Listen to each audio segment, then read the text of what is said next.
Well, good afternoon and welcome to the IARS Virtual Education Seminar Series. My name is Dan Cole. I'm an anesthesiologist at UCLA and president of the Anesthesia Patient Safety Foundation. Here you can see the title and theme of the webinar today. This is actually a follow-up of a consensus conference the Anesthesia Patient Safety Foundation held in Philadelphia in November. Next slide.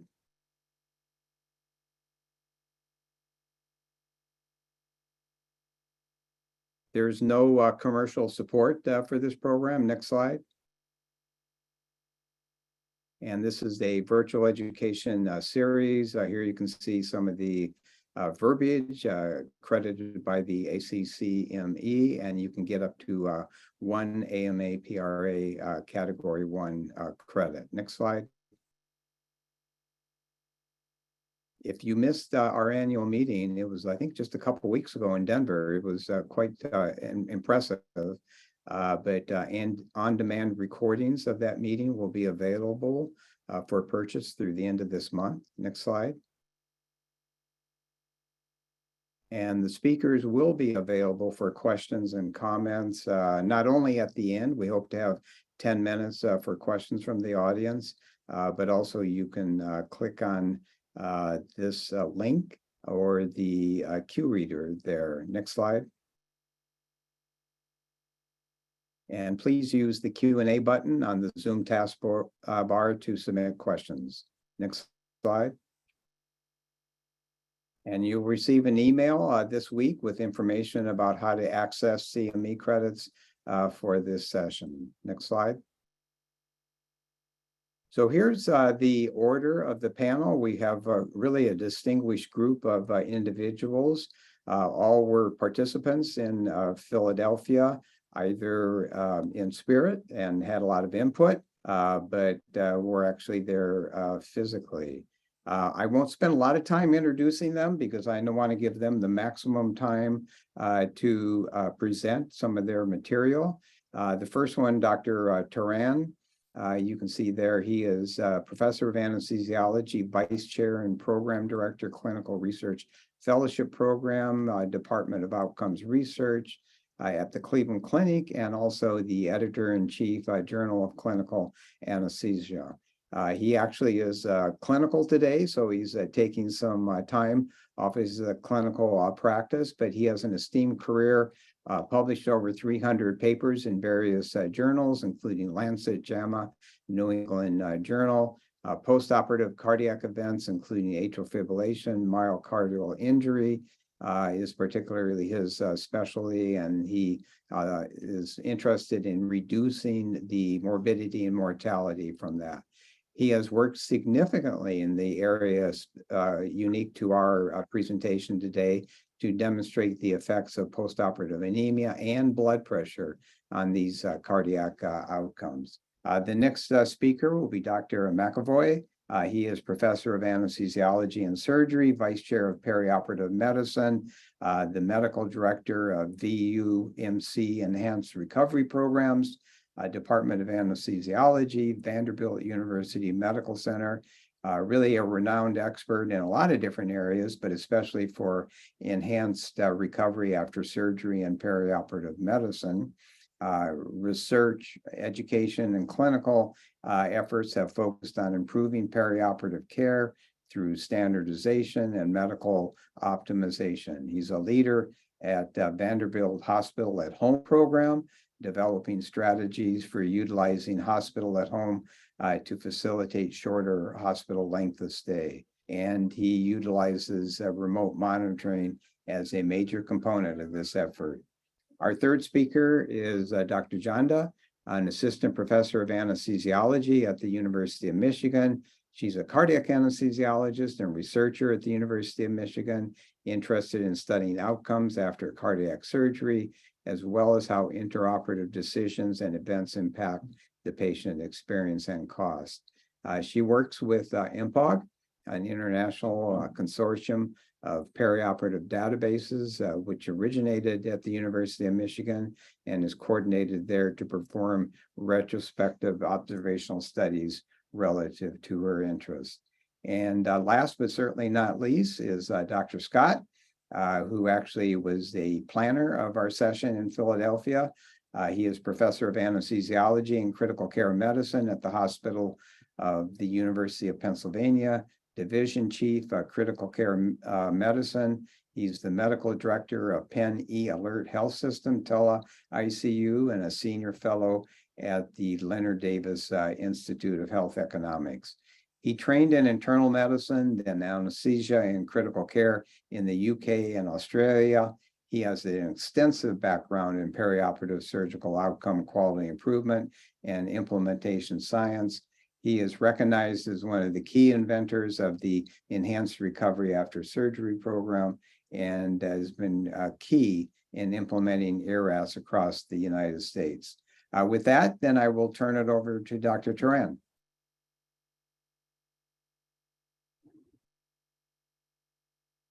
This one?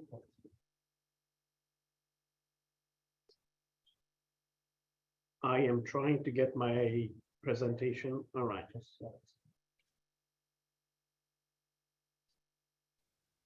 Okay. Good afternoon, everybody, and thank you for the invitation.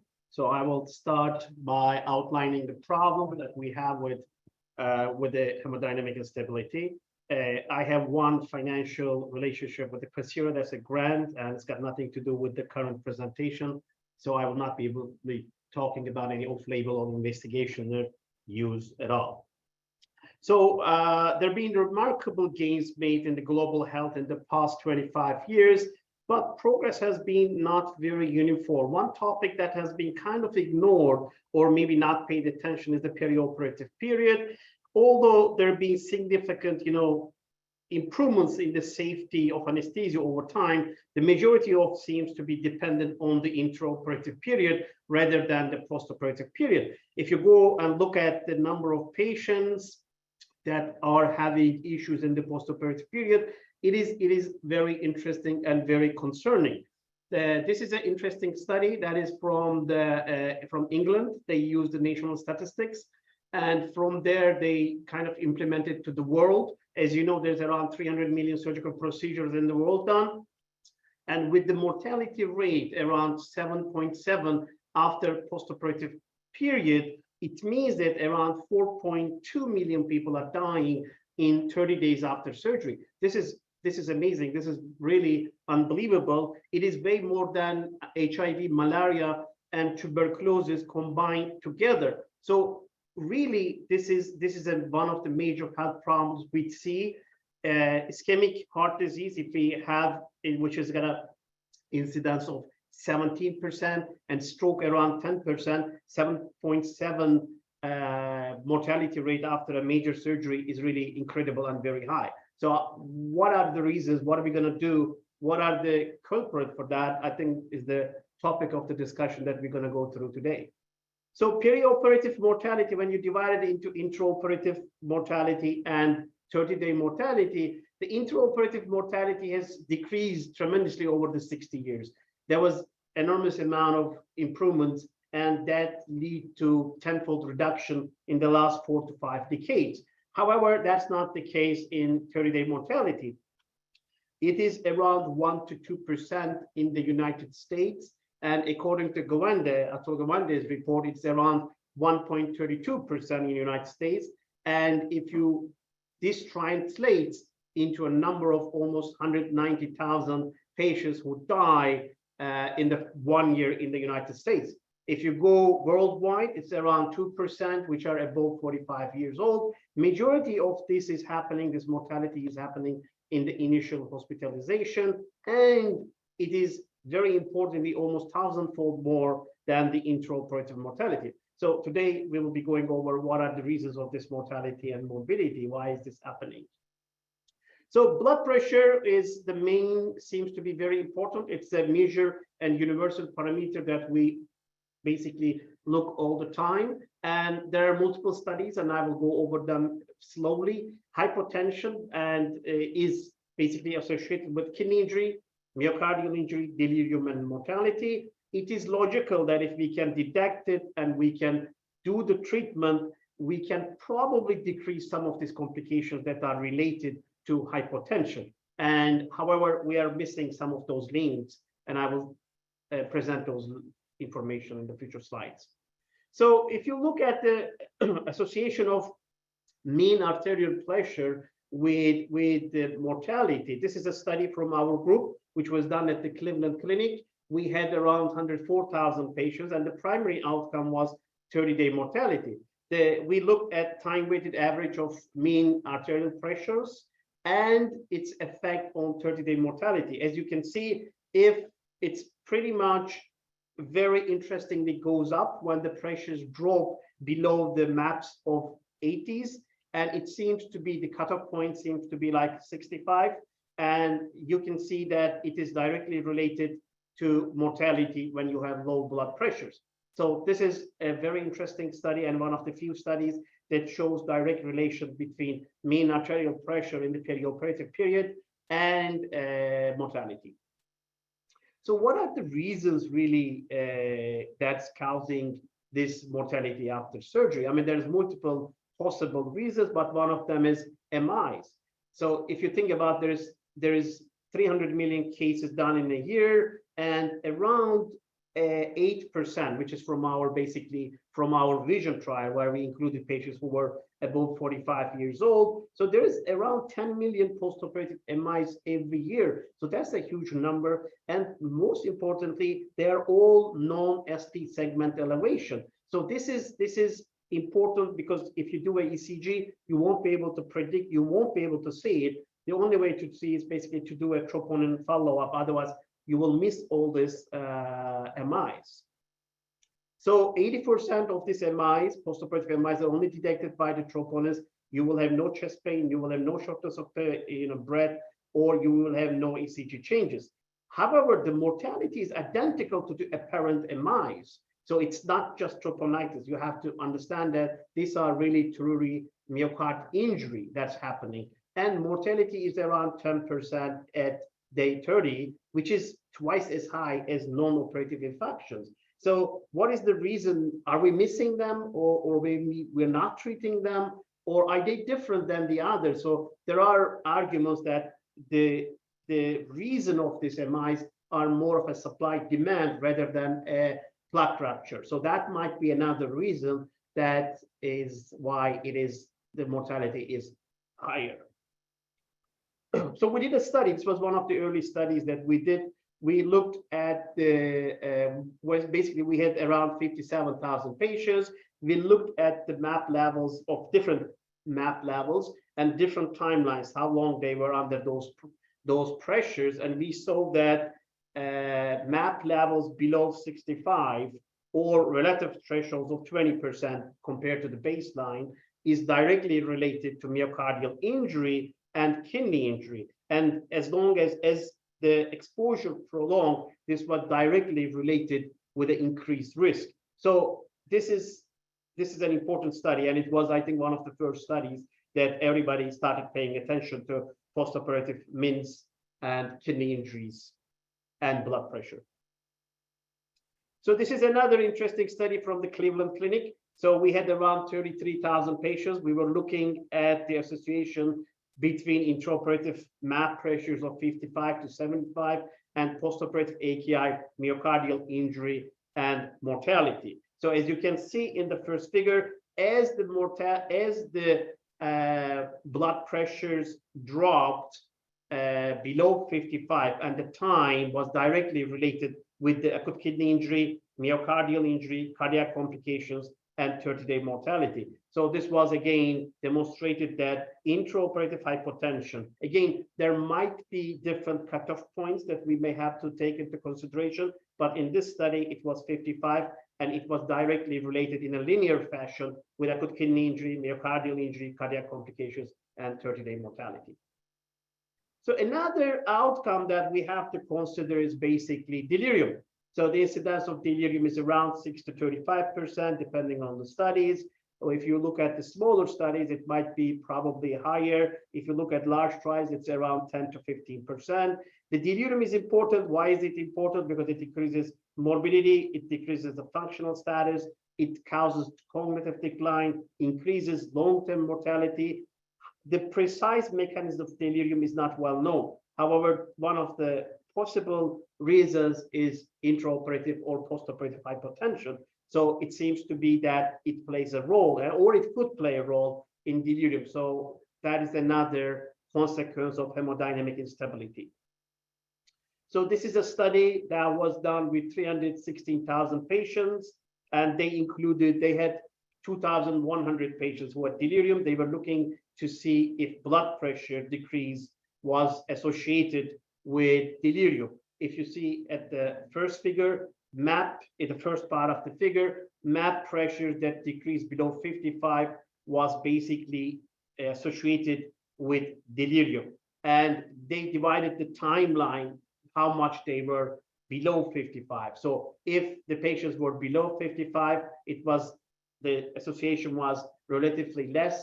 If they stayed longer below 55, the association was longer. However, this was not the case when they were looking at to see if the difference from the baseline and apparently baseline changes from the baseline does not seem to make a difference there.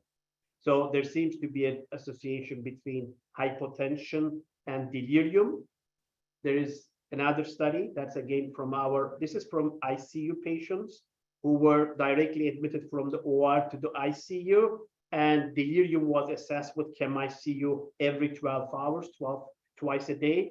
And again, here, as you can see, the incidence of delirium and association was there with the lower MAP, and the MAP was around 75. And if you had a lower MAP, then the chances of having delirium increased in this patient population. These patients were sick patients, they were septic patients. They are a little bit different than our normal floor or operating room patients.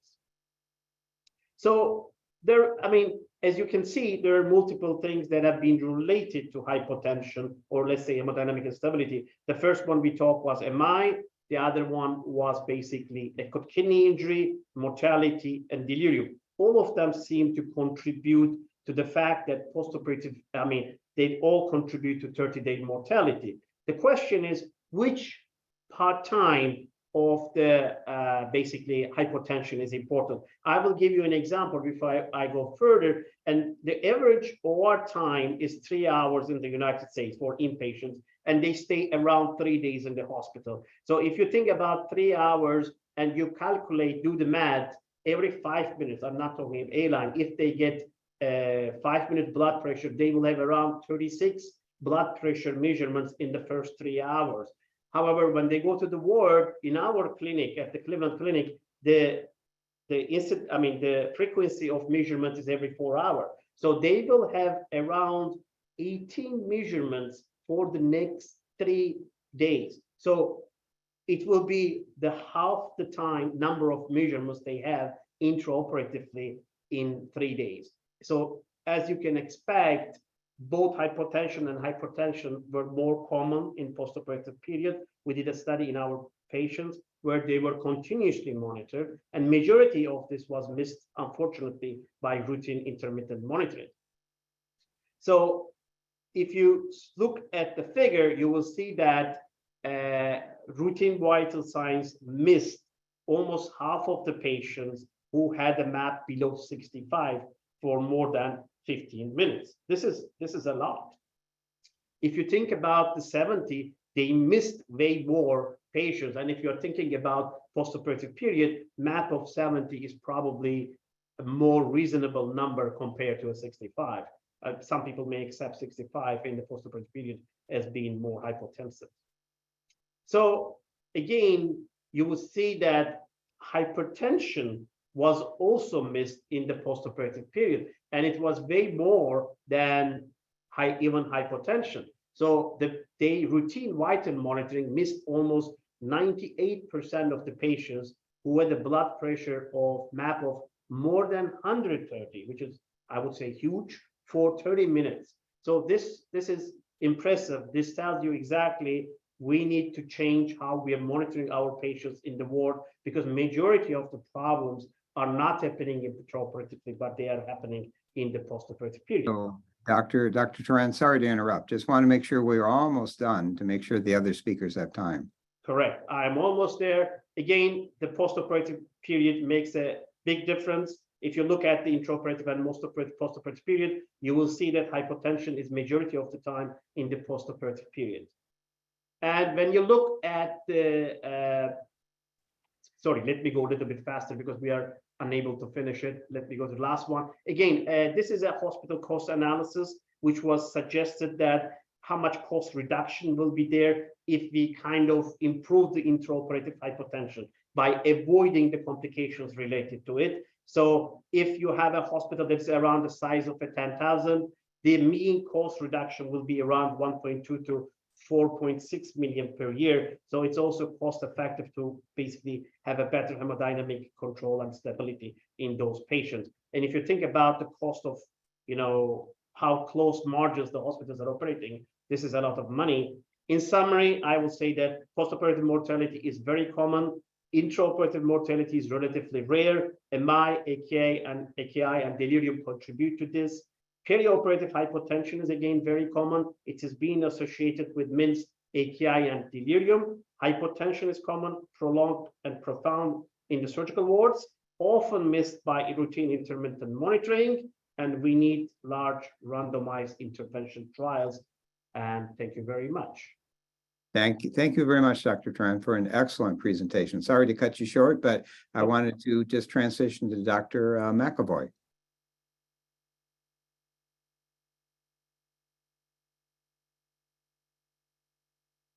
All right, everybody. Thank you so much for having me. I'm trying to share my screen. It's not letting me right now.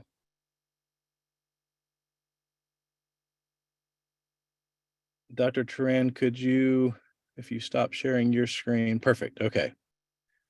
I think we're good. Can everyone see my slides? Yes. Okay, excellent. Thanks so much. So I'm going to do my best to move quickly, and I feel like the junior varsity here behind Dr. Turan, because I'm actually going to be citing some of his work, but hopefully adding a little bit to the conversation. I was asked to talk about, in this concept of hemodynamic instability, when's the patient most at risk? Now, earlier today, I was called to the floor for concern of a patient having local anesthetic toxicity. That was not it, but you know, that patient almost coded, had a rapid response called, and certainly we're talking everything from that spectrum all the way to just some blood pressure perturbations in the perioperative period. And I'm going to not be able to cover failure to rescue or that sort of thing today, but jump in a little bit to talk about this idea of hemodynamic instability, and particularly what is it putting the patient at risk for. I'm on a scientific advisory board for Takeda, and I'm the president of the American Society of Enhanced Recovery and Perioperative Medicine. Those are my disclosures. So what's the problem? I think you just heard the evidence, and I'm going to present some more, but maybe add some questions as well, that do intraoperative and postoperative blood pressure alterations actually cause harm? And does management prevent harm? And that's a huge question that's out there today. The theory, of course, is that low or high blood pressure equals poor perfusion, which equals some form of end organ dysfunction. And as you just heard, we know the association is strong, but the question is what percentage is causal and how does it really work? And as Rumsfeld is famous for saying, that we have known knowns, some known unknowns, and some unknown unknowns. And of course, that's where we really get in trouble. But I'm going to talk through some of that in the next 10 minutes. So if you're not familiar with this, the POKI group, or Perioperative Quality Initiative, put out some consensus statements a few years ago. Certainly, Dr. Sessler was involved, and it relied on a lot of the work from the Cleveland Clinic group, as was just noted. But what I want to begin to talk about, if we think about when is the patient at risk, is really to start the timeline upstream.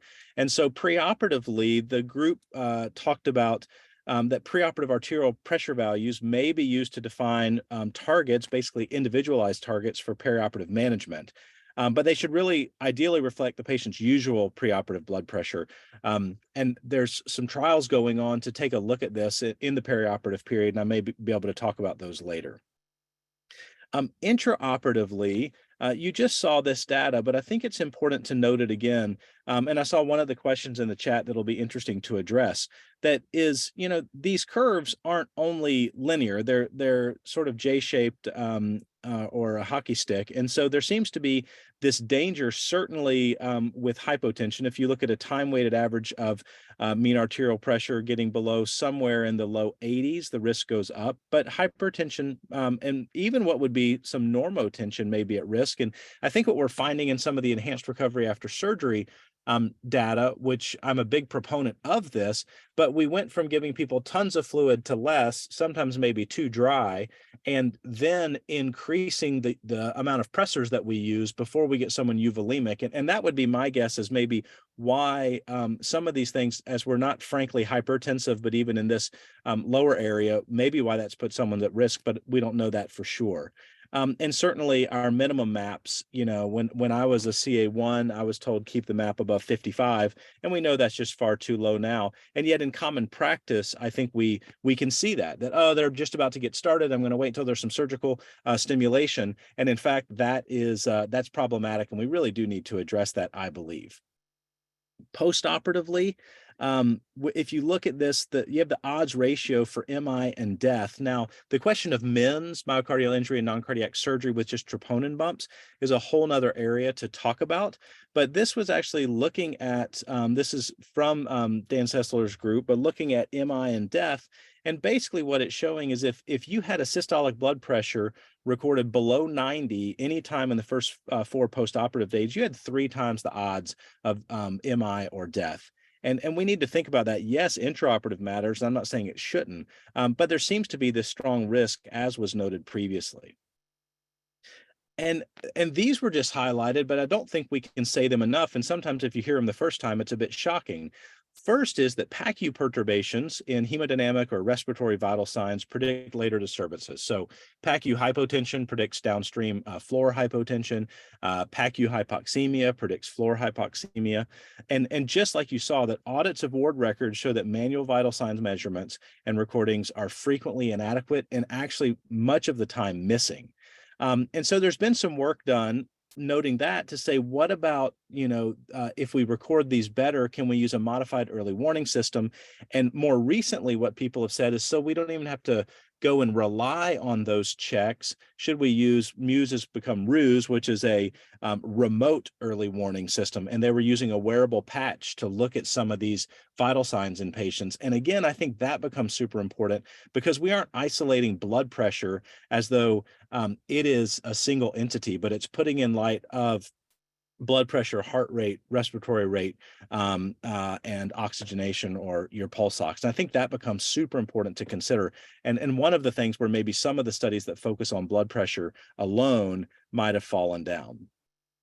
Also, I do want to note, and this is from Dr. Khanna's group, who's down at Wake Forest now, that the blood pressure association is not conclusive, that there's some evidence out there that postoperative hypotension in patients who did not have intraoperative hypotension, and this again after non-cardiac surgery, that there was not an association with any major adverse cardiac or cerebral event at any of the MAP levels investigated. And they too conclude that larger RCTs are necessary.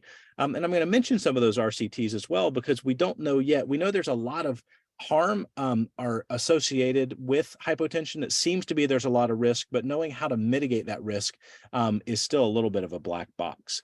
And so which does it cause and what's the it? Is it hypotension? Is it hypertension? Is it hypoperfusion? Is it hemodynamic deterioration? And we keep using these words, and sometimes I wonder if they actually mean what we think they mean. And so I think the goal that we need to highlight, and this came out from Chawla and colleagues, and Andy Shaw was on this paper back in 2014, is to think about this a little bit better. And if we talk about mean arterial pressure, I tell my residents they can't use anything that's just a transformation of numbers, but really need to think about it physiologically. And so if we take that equation for mean arterial pressure and break it down into its components, then as physiologists and pharmacologists, which is what we are, we can actually now think about the medications or therapies that may affect these if we're going to target a MAP that at least avoids hypotension, as we've heard before. And we really think about that from a cardiac performance perspective, our vascular tree, and then what's filling the system. And so what Chawla and colleagues talked about here is definitely, if we're thinking about this, not just hypotension, but hypoperfusion, which I think is a better way to consider this, because we're talking about, is the organ getting the blood flow, the nutrients, everything that it needs, not just pressure. Then we think about vascular tone, we think about what's filling the vascular tree, we think about flow, and certainly we can get into the endothelial glycocalyx and the vascular barrier, but that's for another time. And so if our goal is really to hit this sweet spot between vascular tone, vascular contents, and myocardial performance, part of what we need to know is, when is the patient at risk? Is that a really, really small target in the perioperative period? Is it a larger target? And if my patient moves into a zone of risk and out of that sweet spot, is there a benefit to fixing that? If you look at the POISE 3 trial, basically, that in the hypotension versus hypertension avoidance arm, in 7,000 patients who were randomized, there was no difference. And there's lots of nuances to this trial, and I'm not downing the trial at all, but what I'm saying is we thought this may be one area where we could say, hey, intraoperative and postoperative management matters, and we have a definitive answer. And even with 7,000 randomized patients, we did not. So how can we mitigate risk? In my opinion, we need to expand what we think of as the perioperative period. We need to think in more physiologic models and consider what variables beyond just blood pressure. How about heart rate, respiratory rate, et cetera? How does anemia factor in? We need to think about how patients flow through our systems. When does a patient actually get discharged from your PACU? Are they actually stable or not? What determines when they can go to the floor? How do we have better technology to measure this? And then really thinking about not only doing the right studies, but then educating appropriately. So if the question that was posed to me is, when is the patient at risk? Absolutely, throughout the hospital stay, major inpatient surgery, all the data that you just heard concerning perioperative outcomes, we need to be thinking through this whole period. But we also need to be thinking into the black box of post-hospital. Patients go home. 15 to 25% of patients, depending on the type of major surgery you're talking about, may get readmitted in the 30 days after surgery. And not all of those are leaks and surgical complications. There's medical issues going on with these patients. So maybe we need to think about that post-op period and have a better window into it, and pre-op, as I showed you up in that pokey paper, really defining what is someone's resting baseline, and we need to think about that. I like to think about this as, when can we help as anesthesiologists? We're people who've made the in-hospital care better and safer, and how do we be people who leverage technologies and get upstream and downstream? And that's where I think a lot of the studies need to be done. And the good thing is some are ongoing. What I would recommend, and what we have previously in a paper, was that if the gold line is what we currently do, from continuous monitoring all the way down to very infrequent intermittent measurements on the floor, we might need to think about, how do we extend that monitoring and not change the frequency and the intensity with which we monitor based on patient location, as wearables, apps, non-invasives are getting better, but rather saying, have they been returned to a normal physiologic baseline? And then we can begin to pull monitoring back. And is that actually what we should do to reduce risk? And then how do we help them take that home? So what we know is perioperative hypotension is strongly associated with those outcomes you heard about that are bad. It occurs frequently, but a causal link hasn't been established yet, and therefore no definitive treatment has been shown to be necessarily of benefit. That doesn't mean I let my patients be hypotensive. I think we need to think about hypotension avoidance rather than knowing exactly the best way to do that. Perioperative hypertension is also a problem. But I would argue that these two things, and when we're considering hemodynamics, a lot of study is focused on blood pressure management, but we should put them in light of the overall set of vital signs. So practical advice for now, I think you know these things, but we still don't know from POISE 3 necessarily. Do we hold ACEs and ARBs or not? We should continue chronic beta blockade and don't cancel. We don't know that we should cancel unless a patient's symptomatic as far as hypertension goes. I still avoid MAPS less than 70. I think we have strong and many studies replicating that there's a problem there intraoperatively, and probably adjusting the MAP goals in our patients with chronic hypertension matters, but do consider more than the MAP. And then post-op, if you have regional teams rounding on the floor, if you have any sort of perioperative consult service, really avoiding post-operative hypotension seems to be important. There's a signal there. We just don't know the causal link. And certainly post-operative hypertension is important. And we're going to have some fairly definitive studies in the next few years. So thank you for your time. And I'm going to hand it over to the next speaker.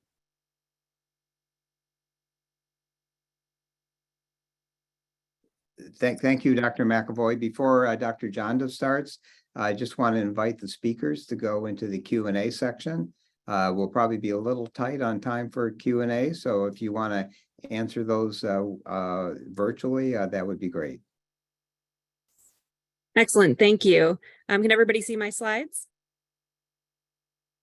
Yes.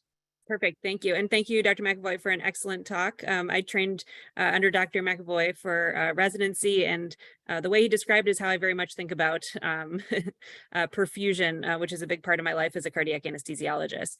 My name is Allison Janda. I'm one of an assistant professor at the University of Michigan. And today I'm going to be talking about using technology, really bedside to system based.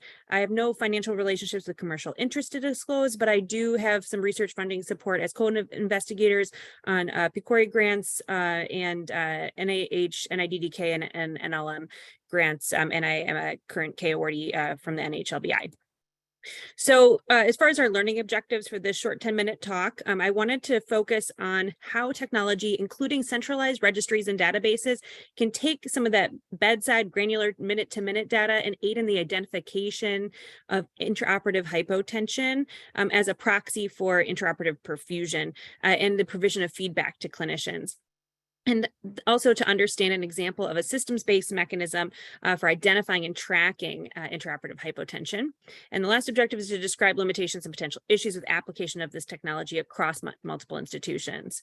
So in quick summary, a goal is to avoid perioperative hypotension is one way to maximize or avoid perioperative hypoperfusion. And so the first thing is that we need to identify hypotension at the bedside. And there's lots of really exciting technologies, both pre-op, intra-op, and post-op, some of which Dr. McEvoy mentioned with the improvement of wearables and apps and intraoperative monitors that can even that research is being done about predicting hypotension.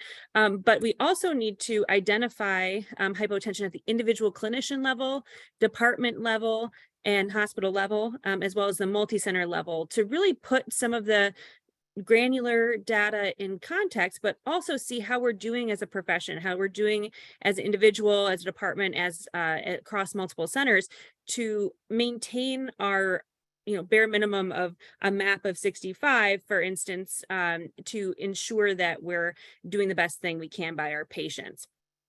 And so taking the technology from the bedside to the systems-based, I'm going to be really focusing on the systems-based technology today, just in the interest of time. And there are a few really excellent centralized databases and registries. So the Anesthesia Quality Institute, NACOR, tracks intraoperative hypotension, as well as the multi-center perioperative outcomes group, which I am a part of. And then there are also a number of local or hospital level quality measures that provide this feedback to their clinicians as well. But as far as the two big national or almost national measures, the Anesthesia Quality Institute, NACOR, sends out the pre-op 31, which is intraoperative management or intraoperative hypotension avoidance in non-cardiac surgery. And that has a threshold of a MAP of 65, as well as BP03 with MPOG also has a MAP threshold of less than 65. So to focus in on one of these examples today, I'll focus on MPOG, as that's where I have more expertise. And so MPOG, or the Multi-Center Perioperative Outcomes Group, is a coalition of multiple institutions, over 50, which includes a huge amount of data, including physiologic granular data, which is minute-to-minute monitoring from our arterial lines, ventilator settings, et cetera, that is captured in the intraoperative record, starting 4 hours before anesthesia start till 6 hours anesthesia until anesthesia end. And so that 4 hours before anesthesia into 6 hours after anesthesia is truncated. We already heard today that preoperative management matters, postoperative management matters. It's not just a simple intraoperative question, but this does help shed light on some of the intraoperative things that we need to be focusing on that have been associated with malperfusion and end organ injury. MPOG also includes labs and diagnostics, which can be helpful for identifying a kidney injury and things like that, for example. But there's also clinical case data, administrative data like ICD-910 codes, and also surgical registry data at specific institutions who elect to merge their local registry data with MPOG data as well. And so a little bit more about how we take the granular data from that bedside and employ this technology and computational power to then give it back to clinicians in a way that is digestible, and also utilize this for research. So MPOG uses source data, which is the EHR data, billing data, registry data, translates that into or maps that to the local instance of MPOG at an institution, which is behind a firewall. And then that gets transferred as a limited data set to MPOG as MPOG Central for storage and computation to create these different interfaces that we can use to provide information to our clinicians throughout our participant centers. And so one big issue that I wanted to give an example of is artifactual data. So it's very important that we talk about some of the limitations of some of these registries and databases too. So as we all know, lots of artifacts with blood pressure, of course. So I've provided an example here of something that should be very simple, ASA status. There should be 6 of them. And there are 4,120 at this institution when they were starting to map for MPOG. And so the idea of taking all of this information monthly and providing it back to clinicians and providing it back to departments so they can see how they're doing overall on some of these measures, including intraoperative hypotension prevention, is really important to have to be able to do at a scale and a pace that is pertinent still. And so MPOG works really hard to make sure that these variables are clean and artifacts are reduced as much as possible. And so we take these bricks, which are the individual concepts variables, applied data diagnostics, and case validation to make sure that we're using quality data. Garbage in is garbage out. So we want to make sure that we're doing things in a way that is sound and provides useful and meaningful and accurate information to folks. There's no sense tracking something that isn't accurate. And so then we take those individual bricks with the mortar of all the diagnostics and validation and map those into collations and phenotypes, which are cleaned processable variables, which allow us to create performance measures or build houses on a scale of a month. And so this is an example of kind of how phenotypes are applied. And so there's the streamlined algorithms that apply concepts in a standardized way to create clean and improved variables. There's applications in research, obviously, but also in quality improvement, which we are focusing on today with the provision and creation of these measures.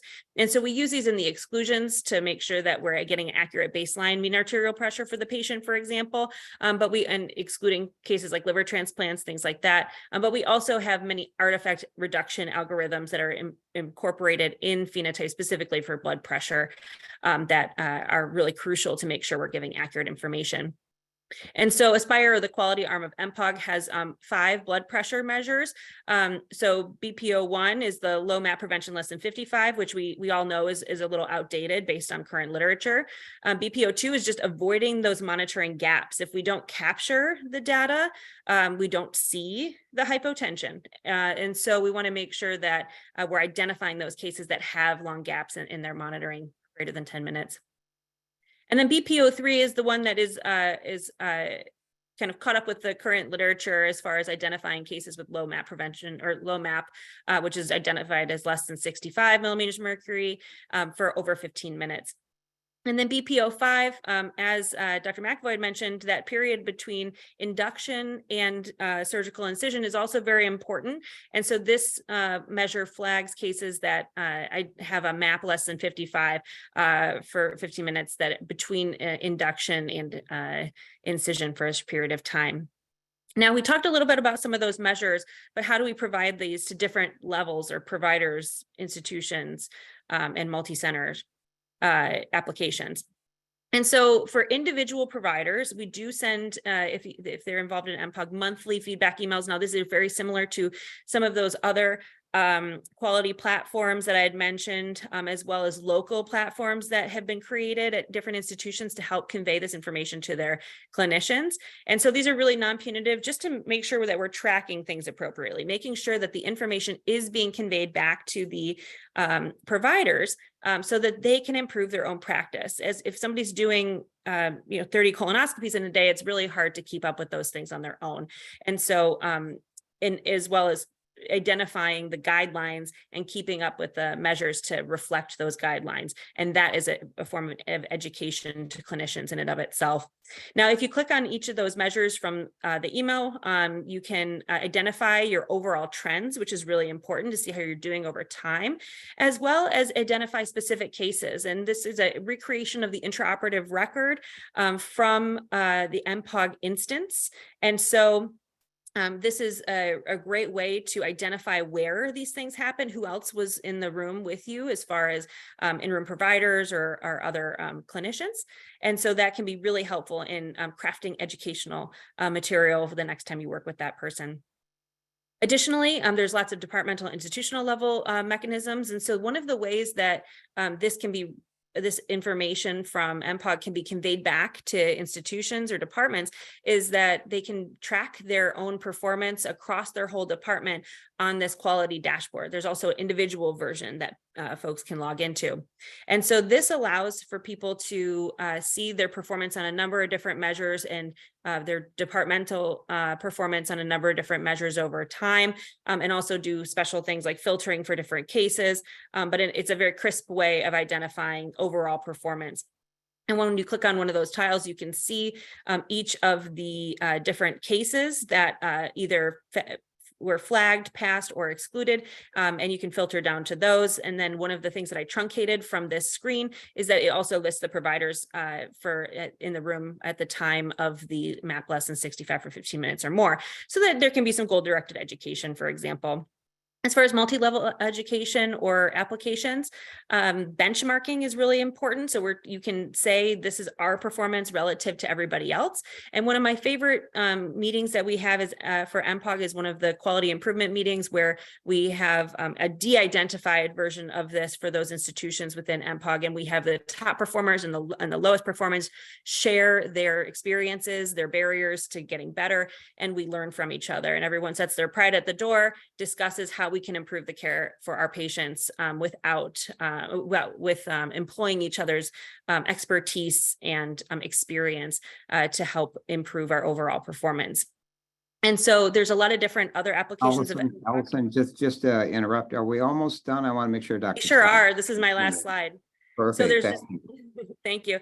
There's a number of different research applications that I just wanted to have a quick screen on, just so you can see that there is a big research side of MPOG that also often dives into perioperative hypotension. And the goal of our quality arm is to really get people to reflect on their cases. I've included a number of references here that the other speakers have mentioned as well. Thank you for including me on the panel.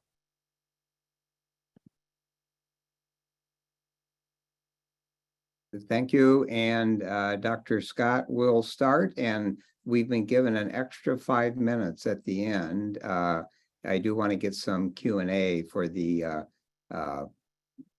panel. Dr. Scott? Thanks, Dan. So I'm going to talk to you about strategies to identify and help fix the problem. These are my conflicts of interest. And really, this is all based around a closed conference that we had with the Anesthesia Patient Safety Foundation here in Philadelphia in November. And we'll be publishing a white paper shortly. And we had an international expert group and other key stakeholders. And we focused on several different subsections. And I'm going to give you a brief overview of some of the things we discussed at that meeting. So in order to fix a problem, it needs to be defined, and we need to know when it occurs, know what causes it, and also the solution, how to fix the problem. And I think what is really interesting about hemodynamic instability is it's not binary. It's not like give the antibiotics. It's a dynamic issue which can change within minutes. And also, there is not really a strict definition. When I did a literature research for this, just looking for the definition of hypotension after spinal anesthesia for cesarean section, this review by Kleur's group showed there was 15 different definitions. And we have got similar issues even now about what is true hypotension, how long is it for, is it a MAP 65, is it MAP 60, is it MAP 70? So then we backed up a little bit and said, well, what is hemodynamic instability? And again, the definition is difficult because of the complex physiology, but the common endpoint is a change in physiology that leads to imminent reduction in cellular perfusion or oxygenation. And Dr. McEvoy has just outlined that. So changes in anything causing a problem with cardiac output, mean arterial pressure, oxygen delivery. And the commonest way this presents really is hypotension. And then we got this complex interaction between preload contractility, afterload, vasomotor tone superimposed with other stressors through the perioperative period, such as sepsis, the inflammatory response syndrome, arterial and venous dilatation due to anesthesia drugs and regional analgesia, intermittent positive pressure of the lungs, and then blood loss and fluid shifts. So the cause is complex and multifactorial, but the treatment is actually relatively simple. It's just a combination of normally fluid boluses, vasopressors, occasionally inotropes, blood products, and ensuring good oxygenation. And yet we all know, even when we're faced with a patient who's going to have an epidural or having a spinal cesarean section, even when we've got all the tools, it's quite hard always to keep everyone's numbers where they should be, and hypotension can still occur. So we've got different issues, as Matt outlined, across the perioperative period. We need this preoperative period of stabilization. We need to obviously avoid hypotension in the operating room, the postoperative period, and there's cause and linkage in both, but it can be isolated. And the other thing that's coming out of large data is that it is ASA 1 and 2 patients that are also subject to hypotension and also to harm. And of course, we're seeing an increasing number of ASA 3 and 4 patients with less reserve and are more likely to have permanent harm if they become hypotensive. And to give you an idea what barriers we're facing, if you think all we want to do is give fluid quickly in the operating room, and yet our pumps don't allow us to go any faster than 999 mils an hour or 250 mils an hour, 250 mils in 15 minutes, which is not quick enough. You need that 250 mils over 5 minutes to actually see if someone's fluid responsive. At the same time, we haven't really got any non-invasive means or not readily available to see if a patient is fluid responsive. And then finally, to fix the problem, we don't just want pressors like phenylephrine. Sometimes we need some beta agonism as well. And we can't give low-dose epinephrine and norepinephrine peripherally in a lot of hospitals in the USA. And I've been championing peripheral norepinephrine for a while. This was a review paper I did in July 2021, and we showed that norepinephrine could be safely administered in the OR via peripheral infusion and offered you all the advantages of supporting cardiac function and not just afterload. And there's since been 2 other big studies. We're talking about 14,000 and 3,000 patients. This study here, Vega 1 trial, literally came out last week online. And again, the editor's key points, and there were no adverse safety signals of administration of norepinephrine via a peripheral intravenous catheter. So if you think we've got a very extremely rare event, a peripheral norepinephrine extravasation, we've got a very common problem of hypotension. And yet we have the dogma within hospitals, without being critical, our pharmacy colleagues who don't allow us to do this. So we need to address this issue immediately and try and get rid of this dogma and get this into current practice. However, we don't just want to fix MAP, because as Matt said as well, if we fix pressure without fixing intravascular volume and cardiac output first, we can lead to harm. And everyone has sort of termed the restrictive fluid overview from IARS, whereas in IARS, restrictive fluids has always been talked about for the post-operative intravenous fluids, not in the OR. In the OR, it's always been about the right amount of fluid at the right time. So it's important we get back to that and not do restrictive fluid in the operating room. But one of the other major hurdles is having the appropriate monitoring for each case. And it's always been easier to measure pressure rather than flow. So in fixing the problem, we need to engage all stakeholders, and I'm going to run through these shortly, but focus on different segments of the perioperative pathway and look at the individual patient risk factors and operative risk factors, and then individualize the care. So providers need to embrace the problem. We need to get engaged in large data sets. A lot of centers are through MPOG.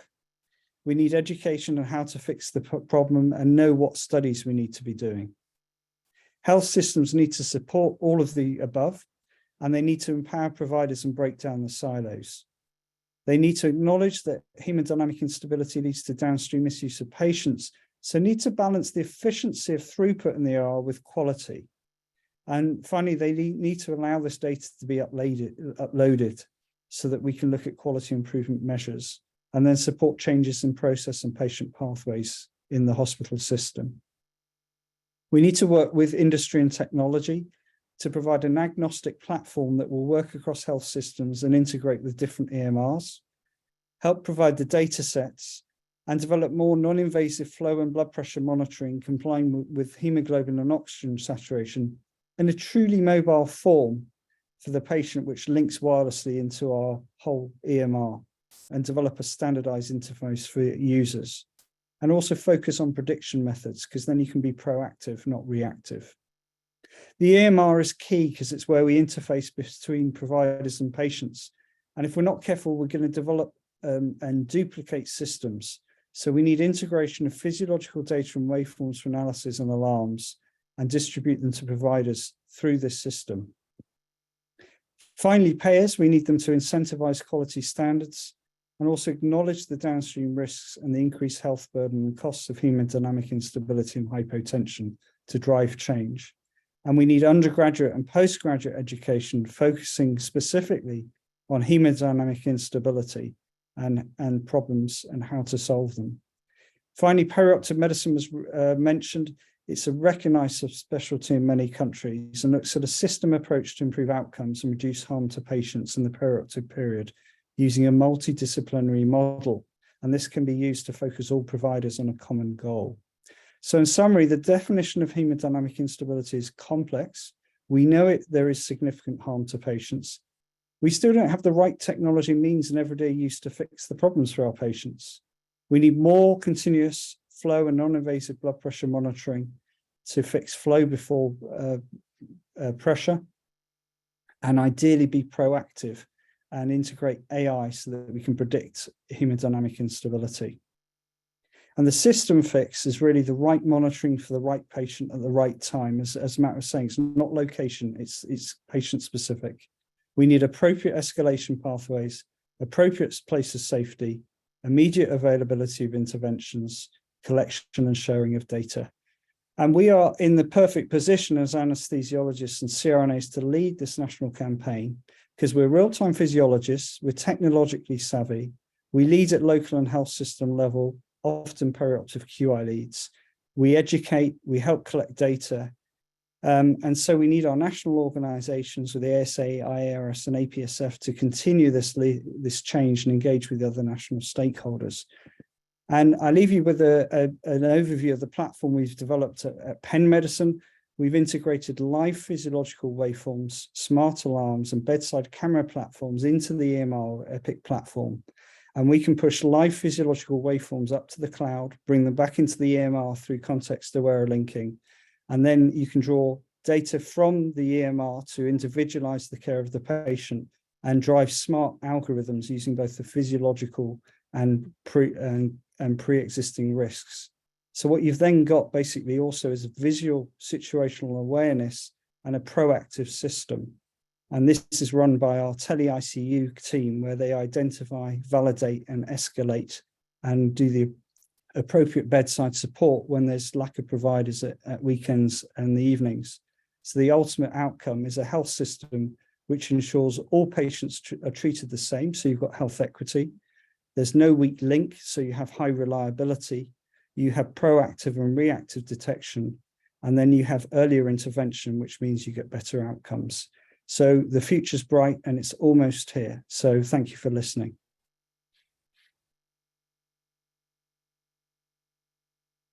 Well, thank you all for giving a great presentation. We'll go until 5 minutes past the hour with some questions. And I've been monitoring the Q&A session, and thank you for the presenters who have answered them. To try and merge some of the questions into one common question, I think Dr. Turan and Dr. McEvoy presented some compelling data of large cohorts of patients that showed an association between hypotension and poor outcomes or morbidity and mortality. And they kind of showed graphs of a hockey stick, and we want to live in the valley of that hockey stick. That's been defined for a large cohort of patients that may or may not apply to a unique individual patient. In the year 2023, I'm stuck seeing a patient, let's just say 65-year-old with some coronary artery disease, not particularly active, has hypertension, is on an ARB. Where do I want to live with that patient during the intraoperative and postoperative period? It kind of seems to me that maybe a mean of 65 might be the floor from which we would work. But again, not knowing where that sweet spot is and where you start to run into the escalation of poor outcomes with hypertension is troubling. Maybe I'll ask Dr. Turan to lead off. Well, I personally think it's difficult to say. I mean, we don't have the intervention trials. First of all, we are all talking about associations, and sometimes majority of our studies are retrospective studies. And I have done quite a few studies which turned out, when you do a big rush trials, turned out to be not what you were looking for. It's very difficult to say at this point. But currently, I would say our main goal intraoperatively at our institution is not to drop the MAPS below 65, especially in the intraoperative period.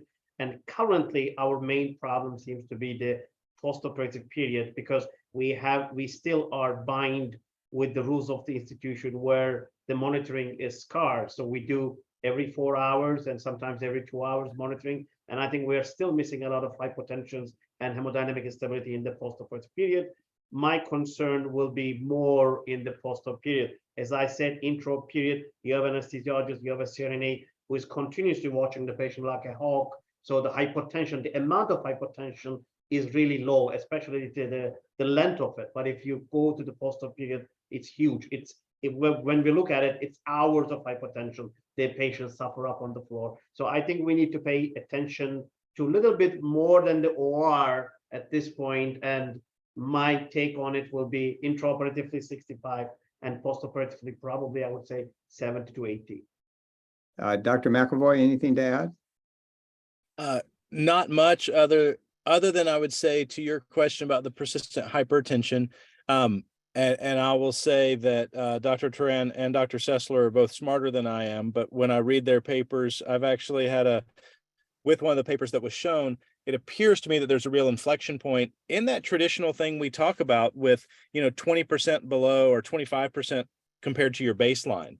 And so I do think in the patient who lives in the map of 100 or 110 very often, that certainly 65 would be a real low point for me, and a minimum that I would tolerate. I think that there's evidence that would suggest if we do what Dr. Scott said, which is, first, are they euvolemic as best we can tell and not hypovolemic? So we're not giving vasopressor to someone who actually is hypovolemic. And then are we also assessing flow in some way? In that more complex patient, I would say we might have a higher target. I can't prove that, but I would say I think some of the retrospective studies would say that. I think that the problem is going to be that we're somewhere between, we know there's a strong association, and we now have had some studies saying we don't know the silver bullet. And so sometimes we go, well, then it doesn't matter. So I'll just, there's no evidence of exactly what I'm supposed to do. And I think as good physiologists and pharmacologists, if we say appropriately fill the tank, don't flood it, make sure that the engine is pumping appropriately, and then worry about the pressure that's in the system really does make sense. And if we attune to that or key into that really tightly, then I think that's the best we can do. And what I would argue is some of the audits out of the UK have actually shown, even though we say that, we don't do that very well. I mean, the Cleveland Clinic's been talking about blood pressure forever, and they do it better, I would say, maybe than other people, but really audit your own performance. And I think we'll find we could do better. And Allison's data set could probably tell us that as well. So maybe one last question for Dr. Janda and Dr. Scott. A hypothetical case that's taking 8 hours, very stable, a head and neck type case, but the patient needs a vasopressor. So apparently, how long is it safe to give that vasopressor? We see cases where there's a relatively small dose of phenylephrine given for like 6 or 7 hours, and the patient is hemodynamically stable. Is that a good practice? Dr. Janda maybe, and then Dr. Scott can finish up. I think it comes down to optimizing the other parameters of perfusion that you can.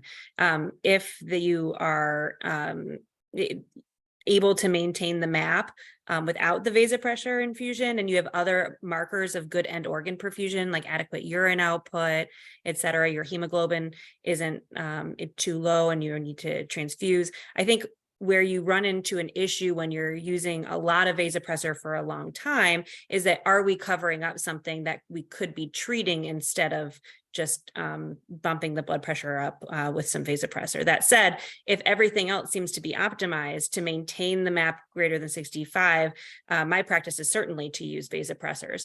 And as far as the overall duration of safety, through a lot of the studies that Dr. Scott had cited, that the use of peripheral norepinephrine, I'm a huge advocate of use of peripheral norepinephrine and got it approved at our institution so that we could use it routinely. I think that it's appropriate to then, once you rule out the other causes of hypotension, to use vasopressors for an extended period of time to kind of make sure that perfusion is your paramount priority. And I'll give Dr. Scott the last word. Yeah, we did some work on this with microvascular free flaps in the UK, where we used the Doppler signal, both venous and arterial, and also microdialysis catheters. And we showed that provided you were fluid filled, so we used invasive monitoring with an arterial line and measured stroke volume, you could use low dose vasopressors safely.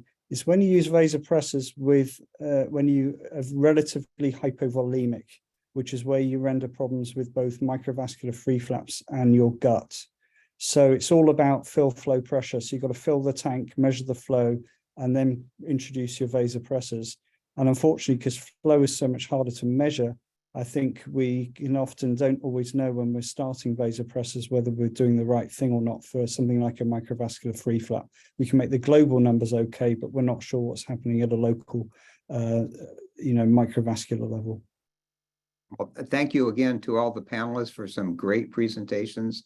Again, I think we could have gone on for another 45 minutes. It's that expansive a topic, but we did hit some high points. And thank you for all the participants and the questions. And remember, again, at the beginning, there was a mechanism for you to submit questions that did not get specifically addressed today. Again, my thanks to all. And with that, I'll bid you a good afternoon here in Los Angeles, a good evening back on the East Coast, or wherever you happen to be in the world. Thank you. Thank you. Thanks, everyone.